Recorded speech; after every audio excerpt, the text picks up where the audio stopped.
Live from KSAT 12, the Nightbeat starts right now. I've committed no crime. Can someone tell me why I'm being arrested? Can someone tell me what my rights are? Confused and cuffed, the mother of 3-year-old Aurora Bojorquez speaking after being taken into custody. This after an Amber Alert was issued for her daughter.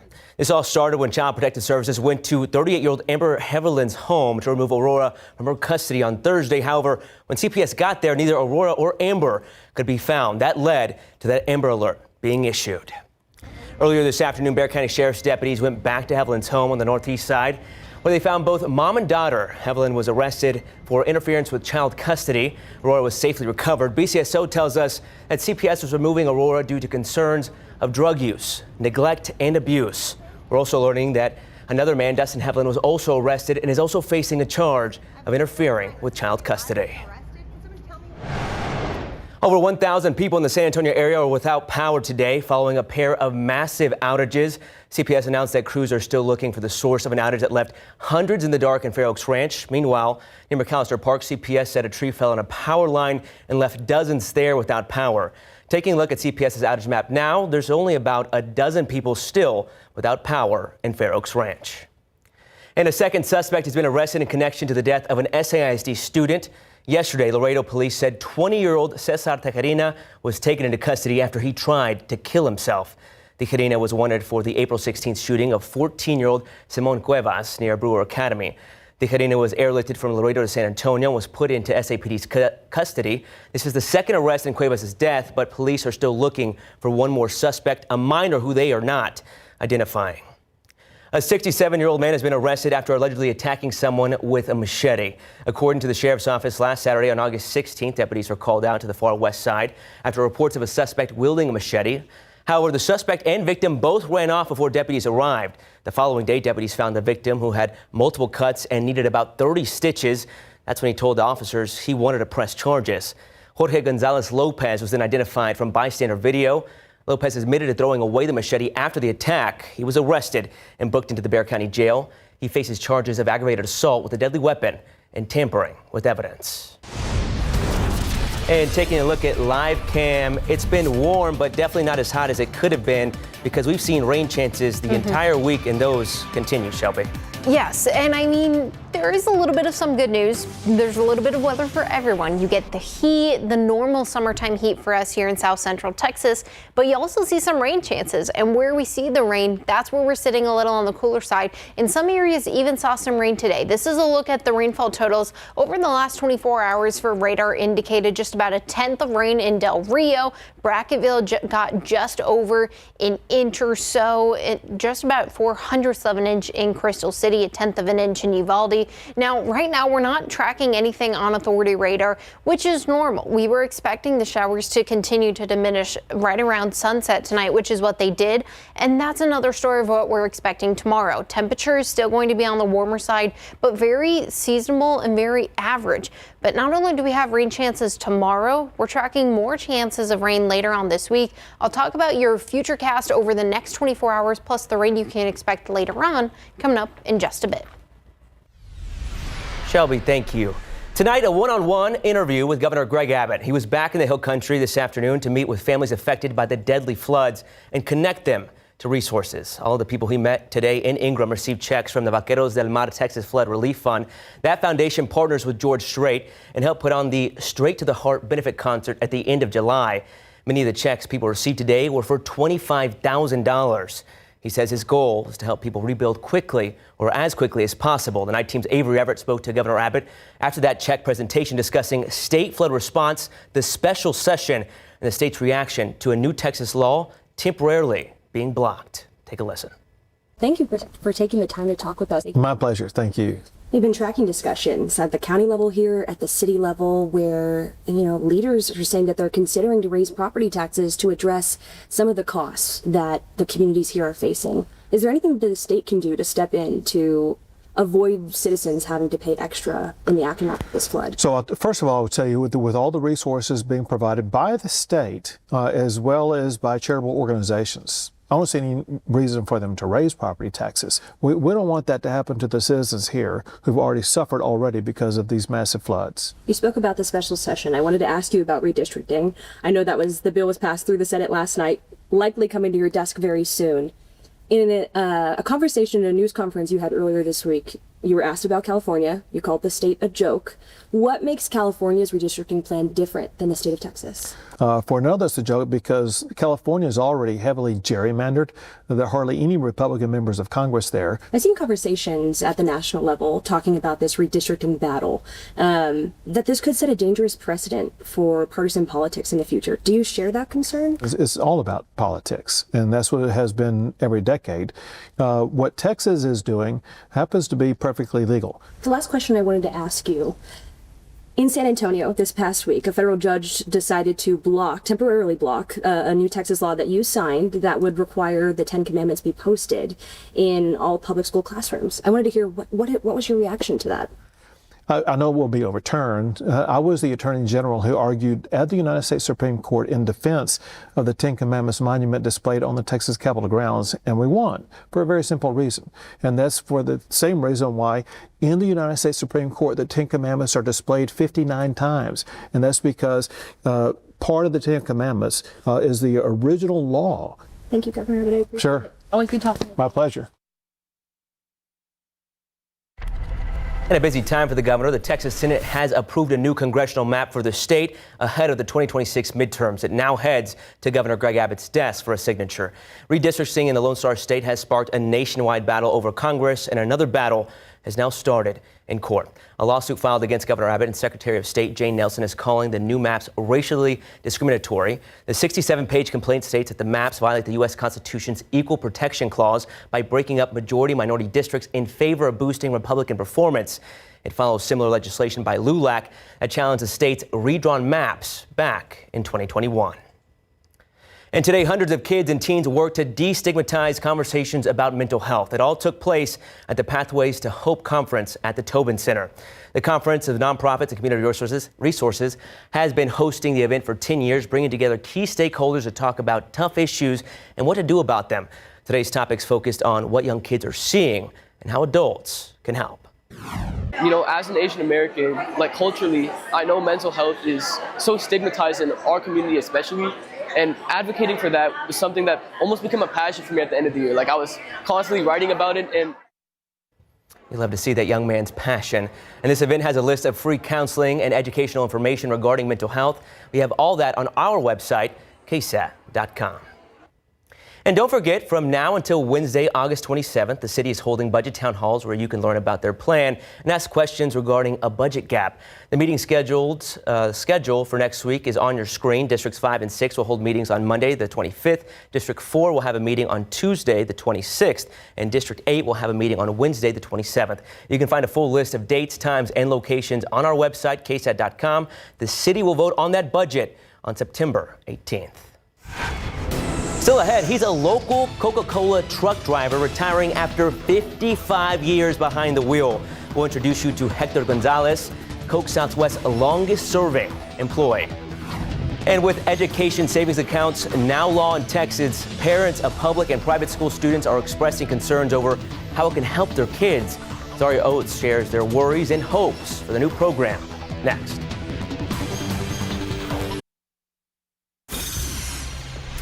Welcome back. Soon, Texas families will be able to apply for state funds to pay for private school tuition and other education benefits. Night Team's Zaria Oates spoke with parents who attended an informational event about the Education Savings Account bill, and many of these parents had different reasons for their interest in the program.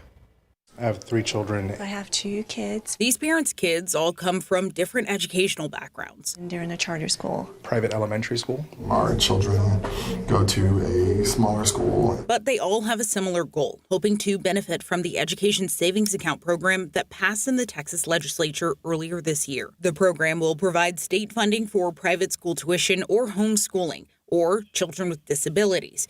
Families would have to apply for their children once an application portal opens, and then students could receive $10,000 for private school tuition or up to $2,000 for homeschooled students. Students with disabilities will also be eligible for funding, but it's unclear exactly how much each student with a disability could receive. So I think it's a great program that allows families to be able to leverage some additional resources in order to ensure that they can attend a school of their choice. But some parents feel differently. I do feel like it might level the playing field, but only so far. That's because of just how expensive South Texas private schools are. When you look at the private school going into high school, it doesn't cover much for like low-income families. According to research we put together here at KSAT, many of the private schools here in Bexar County range from around $4,000 per year to as much as $34,000 per year, with some exceptions. Considering the roughly $10,000 private school students would get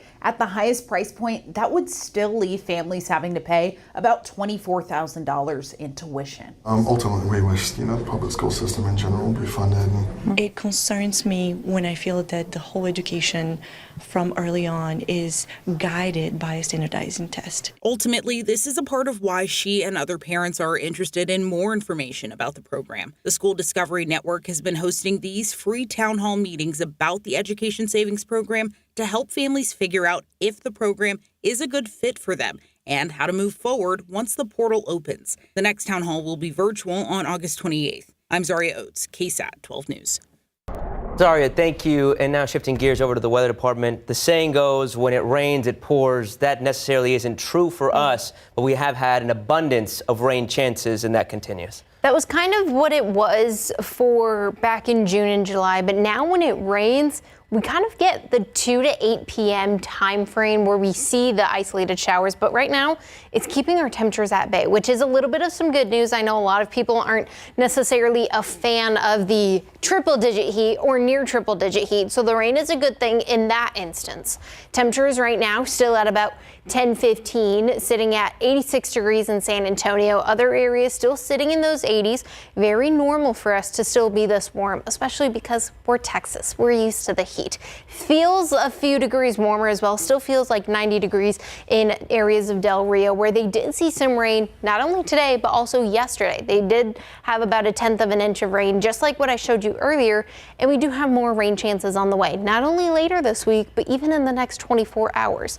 Overnight tonight into tomorrow morning, still similar to what we've seen the last few days, where in the morning you're waking up, maybe a quick shower in areas near the coastal plains or just off the coast, but otherwise still seeing some activity start to make its way closer and closer to San Antonio between that 2 p.m. time frame till even the 9 p.m. right around sunset. Having that activity throughout the late afternoon, even into the evening hours. And that's normal for us.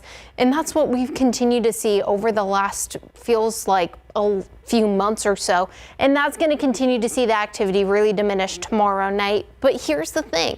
Not only are we seeing the chances of some rain tomorrow, we're also seeing our temperatures very normal, very seasonable. We're not seeing the triple-digit heat, much of like what we're used to seeing here in South Central Texas. Our temperatures are only getting to about 97 degrees, and we're also seeing the rain chances at about a 20% chance. So when we do see the rain chances, we might not be actually at about 97. Other areas might be a few degrees cooler or even feel a few degrees warmer. But with that, we're also tracking a rare Texas cool front, not necessarily a cold front, but a little bit of a cool front, meaning there's that cold front moving through portions of the country, giving most of the country those fall-like temperatures. But for us, it's bringing the rain chances, and it's actually going to stall just to the north, still allowing for that 30% chance of rain, and that's going to arrive on Tuesday night. Specifically Tuesday evening is when it's moving through areas of Texas, and that's giving us the rain chances Tuesday, Wednesday, and even a little bit on Thursday, mixed with that normal summertime shower and thunderstorm activity, and it is expecting to give us more chances of some rainfall accumulation. Talking about maybe an inch or so at times, isolated heavier impacts as well, but most of it is going to be falling in areas of Oklahoma and Kansas, where that cool front is expected to stall over the next few days. But don't worry.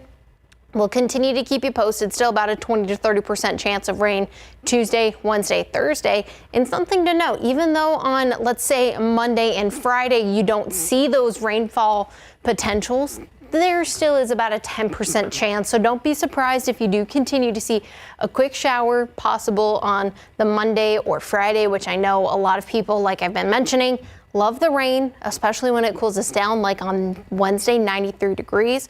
But a lot of kiddos don't like it for after school activities. And I know my dad specifically doesn't like it when it interferes with Saturday football. Saturday football. You can't mess with Saturday football. We've been talking about the return of football, and it's finally back, college football. It is. Everybody hypes it up. Yeah. But something people don't talk about is when your team loses, and then you talk about the rest of your weekend being ruined, or dads yelling at the TV because certain players aren't performing as well as they should be. Yeah. Well, UIW fans got that reminder early on in the season. Best Buy is going to be busy tomorrow because so many TVs were broken in San Antonio, guys. Nicholls State got payback for last year's game where UIW beat them 55-10. We're going to get into those highlights in just a little bit. Plus, Jeff Traylor and the UTSA offense is looking to see what it can do against Texas A&M's defensive front. We're going to get into all of that when we come back.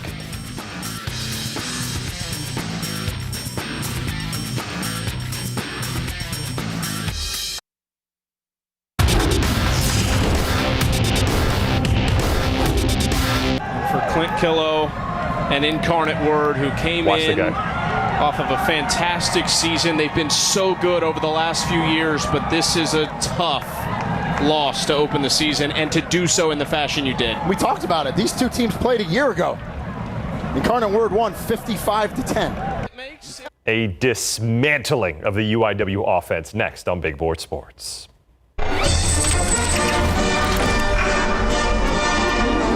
I have said it before, and I will say it again. The Week 0 start of the college football season should be a national holiday. The joy of knowing that the next 21 weeks, culminating with a national champion, will be filled with nonstop football. I mean, guys, I might cry.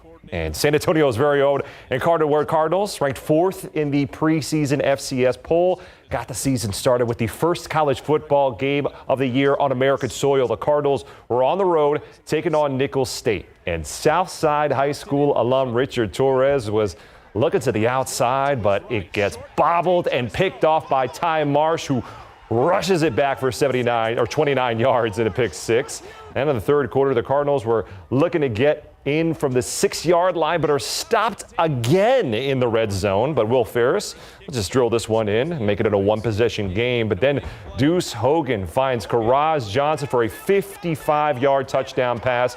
Torres threw 3 interceptions as Nicholls State got revenge for last year's game, winning this one 20-6. A typical Irish forecast for today's Iowa State-Kansas State showdown in Dublin as the Cyclones striking early. Rocco Beck finding Dominic Overby. Okay, we see you. K-State's Avery Johnson. He's got some wheels, running it in from 10 yards out for the touchdown, tying it up at 7. Now in the third quarter, Beck said, "I want to go to the air again, please. This time, Brett Eccleston. I'm coming down with it." We got ourselves a slugfest. 6 minutes left. Johnson airing it out to Jerron Bradley to make it a 3-point game, but Iowa State would run out the clock to win it 24-21. Well, the UTSA Roadrunners are going to have one heck of a start to the season, taking on the 19th ranked Texas A&M Aggies in College Station on national television. It doesn't sound like a fair fight for the Roadrunners, but you never know. Anything can happen. What is happening on campus, just a week away from their first game, is intense practices that have been part of what head coach Jeff Traylor has wanted this offseason. Knowing that he will want to give second-year starting quarterback Owen McCown plenty of time throwing the ball, what does he think of the old line is going to do up against the Aggies? This group, the core is back, and if they stay healthy, I think you'll see them be like they were at the end of last year. Now, I'm not saying that against A&M because they're pretty different. We don't play many monsters like that. They're very similar to playing Texas last year, Tennessee the year before, as far as the difference between talent level between our line and their line. So we know what we're going against. So I don't think that would be a fair assessment, to our offense to just grade them just off that game. We've prepared hard for them. We've got a lot of respect for Coach Elko, but our guys know what we're going against. That's a good sign. Second down, it is Marks, and he is in. It's a touchdown for the rookie out of USC, Woody Marks. The Houston Texans were having some fun in Detroit this afternoon, playing in their final preseason game before the regular season begins in less than 2 weeks. Houston was putting up 26 points on the Lions in their den, the most that they put on a scoreboard this entire preseason. And now it's tough decision time for head coach D'Amico Ryans and his staff, who will start to cut down the roster to just 53 men, JP. Best of luck to all those individuals who are on an NFL roster trying to make that last spot. Right. Definitely a tense situation. But going back to UTSA, Texas A&M, David versus Goliath is one way to put it.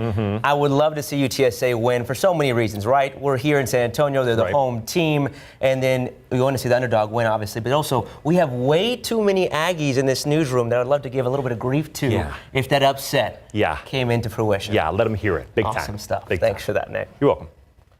Still ahead, Kilmore Obrego Garcia out of custody, but not out of the woods, where the Trump administration is threatening to send him. In a full interview with Ghislaine Maxwell, now open to the public, what the ex-girlfriend of Jeffrey Epstein had to say about his dealings. Next.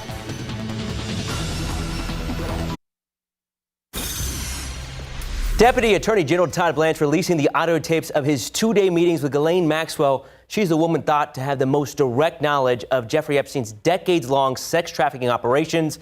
However, she claims there was no client list, no blackmail scheme, and to her knowledge, no high-profile Epstein associates who committed illicit acts in connection with the notorious sex offenders' crimes. ABC's Catherine Folders has a story. Recordings released Friday by the Department of Justice reveal exactly what Jeffrey Epstein's longtime associate, Ghislaine Maxwell, said about President Trump during her two-day interview last month with Deputy Attorney General Todd Blanche. I never witnessed the president in any inappropriate setting in any way. The president was never inappropriate with anybody. In the times that I was with him, he was a gentleman in all respects. Maxwell shooting down claims pushed by some of Trump's own appointees that Epstein kept a so-called client list. There's no list. There's never been a list. And you never heard Mr. Epstein talk about such a list? Never. Former President Bill Clinton's name also came up during the interview, despite Trump's claim that Clinton visited Epstein's private Caribbean island more than 20 times. Maxwell said it isn't true. You're not aware of President Clinton ever going to the island? He never, absolutely never went, and I can be sure of that because there's no way he would have gone. I don't believe there's any way that he would have gone to the island had I not been there, because I don't believe he had an independent friendship, if you will, with Epstein. Back in 2022, the Justice Department told a judge that Maxwell was not to be trusted, saying she has lied repeatedly about her crimes. Maxwell is serving a 20-year sentence following a 2021 conviction for trafficking minors, though she continues to claim she's innocent. I did introduce him to women.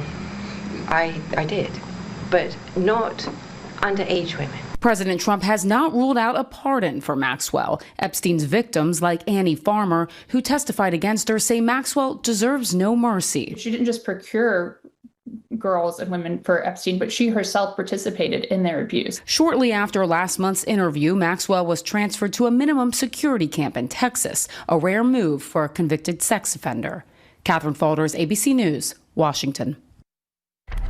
Also making headlines tonight, a Friday explosion at a factory has prompted evacuations and shelter-in-place orders in Louisiana. Officials there are warning locals to stay indoors. This 24 hours after a series of explosions at the factory sent plumes of fire and soot into the air. That soot prompting an evacuation order in a mile radius of the factory. Local officials are also warning anyone who came into contact with the soot to wash their hands and face thoroughly, as it may be hazardous. The cause of the explosion is still under investigation. And the Trump administration is threatening to once again deport Maryland resident Kilmore Obrego Garcia. He faces charges involving human smuggling, although those charges he denies. Obrego Garcia's lawyer says the Department of Homeland Security said on Friday it may send Obrego Garcia to Uganda within 72 hours. Meanwhile, the government has also offered him a plea deal that could result in his deportation to Costa Rica. Last March, the Trump administration illegally deported him to El Salvador, and since then, the government has accused him of being a gang member and involved with human smuggling. Now to a recall alert. Blue Bell is recalling its Millennium Crunch ice cream half gallons that were incorrectly packaged in chocolate chip cookie dough cartons. The recall is due to undeclared almonds, walnuts, and pecans, which can cause serious allergic reactions for people with nut allergies. The recall affects half gallons with the code on your screen. Customers who bought the product can return it for a full refund. So far, no illnesses have been reported. Still ahead, don't miss an insane catch from tonight's San Antonio Missions game and all the football highlights you might have missed from today's first day of college football. And he's the longest serving driver at Coca-Cola Southwest. He's calling it a career after 55 years. We'll introduce you to Hector Gonzalez coming up next.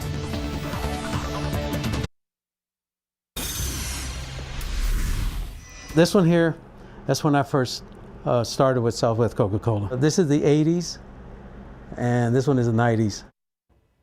He spent more than 50 years driving a truck for Coca-Cola Southwest Beverages, and now a local man is saying goodbye to his home away from home.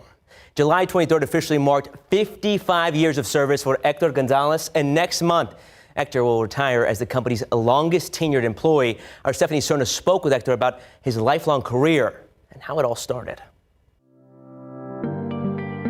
That was like your first year of work, 1970. Yes. So do you, yes, ma'am. Do you remember your first your year or your first day? Yeah, like yesterday. I came to apply. Well, of course, I filled out the application. They asked me if I was ready to start. I said, sure, I'm ready. There we go. Orders to load on the trucks. That same day, after Hector Gonzalez filled out his application, he started working for Coca-Cola Southwest Beverages. And more than 55 years later, Hector is still here. I loved working for Coca-Cola. I love being a big truck driver. I love going out into the field, meeting new people, building rapport with customers. During his more than half a century with the company, Hector has driven more than 1.4 million miles, averaging about 100 miles per day.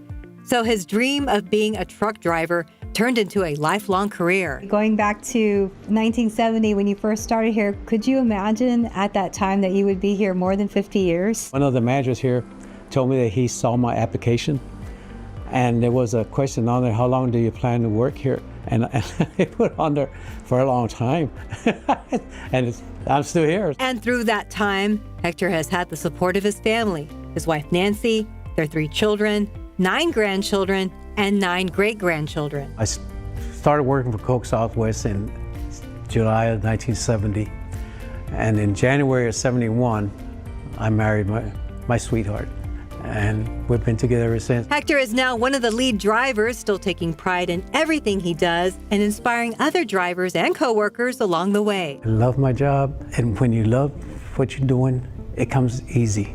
Stephanie Serna, KSAT 12 News. 55 years of excellent service. Thank you, sir. I wonder, providing San Antonio and Southwest region Coke. Well, we desperately need in this hot Texas heat. We don't need water to hydrate. We need us a soda. You need an ice cold Coke. There's nothing better than an ice cold soda, especially when we're dealing with the temperatures normally near 100 degrees or above 100 degrees. This is going to be very moderate over the next few days. Even on Wednesday, when we get to about 93 degrees, 95 on Thursday, and that's because we're seeing that weak cool front bringing the rain chances. But take a look at summer 25 as a whole. We're not seeing a lot of record-breaking heat. We're seeing a lot of temperatures either at average or right below, where you see those blue colors. That's where we were below average. All the colors that look like they don't have a colors or all the numbers, that's where we got to exactly average. Now, we're going to continue to see a little bit more of those average temperatures, but also still some rain chances, and even the tropics are waking up. I'll talk about what you need to know coming up after the break. Welcome back. Your time, 10:41, 10:42. It just changed on the second there. But anyways, you've been tracking rain chances since last week. It continues, keeping the heat at bay, but we're South Texas. It's still warm outside. Everybody knows that. And one thing about the rain is we did see some on Tuesday, Wednesday, and even a little bit on Thursday, and that's not accounted for in the drought monitor. They take the drought monitor every Tuesday morning at about 7 a.m. So this was the latest drought monitor as of earlier in the week, and there is still some major improvements. There are some areas that still need to get worked on, especially Medina County, but they're slowly continuing to see improvements. They just even last week were sitting in that exceptional category for most of the county. Now it's just that southeasterly portion of the county, and even in the Hill Country in Kerr County, they were abnormally to moderately dry. Now it's very just on the southeastern corner where we're seeing a little bit of that abnormally dry. So there is still some improvements, but we also did see some rain Tuesday, Wednesday, and Thursday, and there is still more rain to come. But take a look at this. Over a 6-month period, courtesy of the NCEI, for rain to end the drought. This is over a 6-month period. We need about 15 inches of rain in areas of the Hill Country, 17 inches of rain in areas just to the south, and 25 inches of rain, including Bexar County, Medina County, going through the coastal plains up to Austin and all the way over to Houston. Now, there are a few things that can change. It's taken over a region, not necessarily specific counties, which is why areas just to the east, including the coastal plains, are considering that they need about 25 inches of rain.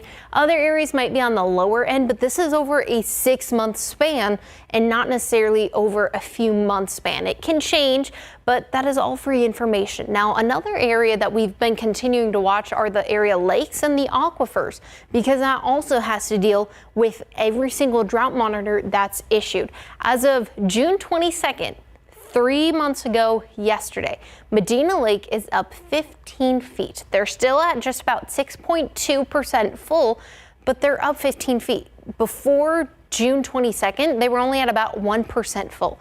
Areas like Canyon Lake is continuing to increase as well. They're about 15% full, or 15 feet up, since June 22nd as well. So there are continuing to see improvements for the area lakes and the area aquifers, and we still have more rain on the way. Like we've been talking about, there's that weak cold front moving through, and it's not necessarily going to impact our temperatures, but it's going to give us the rain chances, expecting about an inch sometimes, especially near the coastal plains, is where we're seeing the greater chance of rain. Otherwise, areas just to the north in Oklahoma along the Red River, and even getting into areas of Kansas where they're expecting more chances of that stalling front. But take a look at the tropics. They've been continuing to kind of ramp up over the last little while. Now today about 4 p.m., it was the 4 p.m. update, is when we saw Tropical Storm Fernand. This is the latest update in the Atlantic Basin. It was an area to watch. Now, what we're watching is it is expected to go just to the east of Bermuda, not necessarily having any impacts on any land, but we're continuing to see a little bit of improvements for some of us, not necessarily everyone. 20% chance of rain on Sunday. 10% on Monday and Friday, but we're once again expecting just some light shower and some light activity. Not everyone will continue to see every single rain chances. 30% Tuesday, Wednesday, Thursday. And good thing about the rain chances is it shouldn't have too much of an impact, but it still has that chance to be kind of sparking in key activity in the afternoon into the evenings. Especially with the school year, something to keep an eye on at all times. Yes. Thanks for that, Shelby. Just in the nick of time, wow. Nick Mantis making it onto the set at the buzzer. But we're not talking about anything with the buzzer right now. We're talking baseball. Yeah. The Missions have had a tough going against the Sod Poodles, but the highlights, they're coming. They're incredible. I mean, it has been absolutely insane from what we're seeing from the Missions right now, including an incredible catch. You're not going to admit this. It's coming up right here. You guys do not know what's about to hit you. Oh my goodness. You're going to see that after the break. Plus, if you're an UNIW football fan, I would go ahead and maybe skip out on the next 5 minutes. We're going to talk about it when we come back. Well, it's kind of hard to believe it, but we are coming up on the start of the NFL regular season. The Houston Texans were looking for which guys are going to make the final cut this afternoon, and they were up north taking on the Detroit Lions. And one guy who's going to be a weapon in the running back room is rookie Woody Marks. Later in the first half, Graham Mertz floats it up for the former Detroit Lion, Quintus Cephas. Great name, great catch. That's a touchdown right there. How about some more fun in the fourth quarter? Keaton Slovis rolling out to his right where he's going to find Daniel Jackson all alone in the end zone. The Texans took this one an easy score. And head coach D'Amico Ryans, he's liking how that defensive line is looking. Our D-line's done a great job. Foley, Tommy, two, dominant guys inside for us, really. Thankful to those guys, especially Foley, for being able to get him some reps. He's been away for a while. He's worked himself back, was able to go out, play meaningful ball, get some good reps. Tommy's just been Mr. Consistent throughout training camp and this show. Whether it's practice, whether it's the game, it really doesn't matter. Tommy's going to show up every single time, making plays, doing how it's supposed to be done. And that's when the big plays come because he does his job right every single time. But what I love about the system is all of our guys know what to do. We're not thinking. Right, which allows our guys to just go play fast and play physical. It's not a lot of thinking involved, and that's what I really like about it. No matter first group, second group, third group, just go out and you get a chance to really showcase your skill set, showcase your talents. That's what the system allows our guys to do. And the Texans will open the regular season on the road against the Los Angeles Rams on September 7th. We were telling you about it before the break. The San Antonio Missions game tonight against the Sod Poodles, top of the fifth. And how about this catch from Wyatt Hoffman playing Superman tonight? That incredible catch in the top of the fifth inning. That's the type of stuff you see all the time at the Missions games. Am I right, guys? I mean, the Sod Poodles would get the win, but how are you not going to have a good night when you're making a catch like that from Wyatt Hoffman? Let's see it one more time. Running, jumping, reaching. Amazing. Amazing work from Wyatt Hoffman. That was incredible. 1st and 10 at the 43. Lorick in motion. Torres looking near side. Thought he had one-on-one coverage. The safety comes over and makes the play. Ethan Lee to cap the day with the third pick of Richie Torres. Well, it's not the day that Richie Torres and his Incarnate Word Cardinals were thinking they were going to have, playing their first game of the season this afternoon against Nicholls State. The Southside High School alum was having a frustrating day, and the offense was only able to get 2 field goals on the board.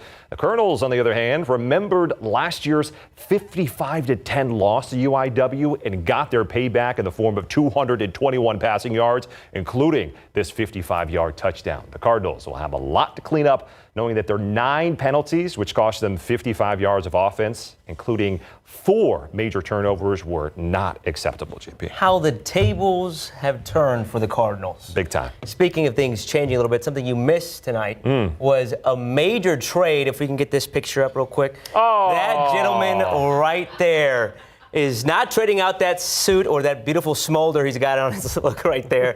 He's going over to our sister station, KPRC. He's trading out me, one Barajas, for my older brother, another Barajas. He'll be anchoring the weekday shows over in Houston. Nick, how you feeling, man? Excited. Very, very excited. I'm very excited to meet the other edition of the Barajas family and enjoy more moments like this, like we've had on here on this desk.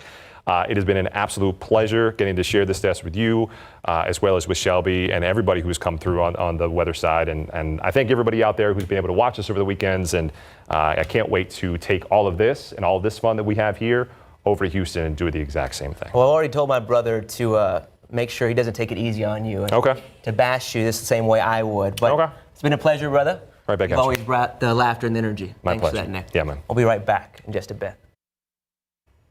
Temperatures staying in those mid to upper 90s throughout the next week or so, getting down to about 93 on Wednesday. So it might be feeling a few degrees cooler, not only with the rain chances, but also with our actual air temperature getting to about 93. Feeling more like fall, not necessarily feeling like fall, but enough, especially because, guys, pumpkin spice is back. Are you making a stop at Starbucks? Yeah. I know Dutch Bros is already back. Yeah. Starbucks is back this week. Yes. Okay. So good to know. Now Your weather forecast and your Starbucks order right here from Shelby. Thanks, guys.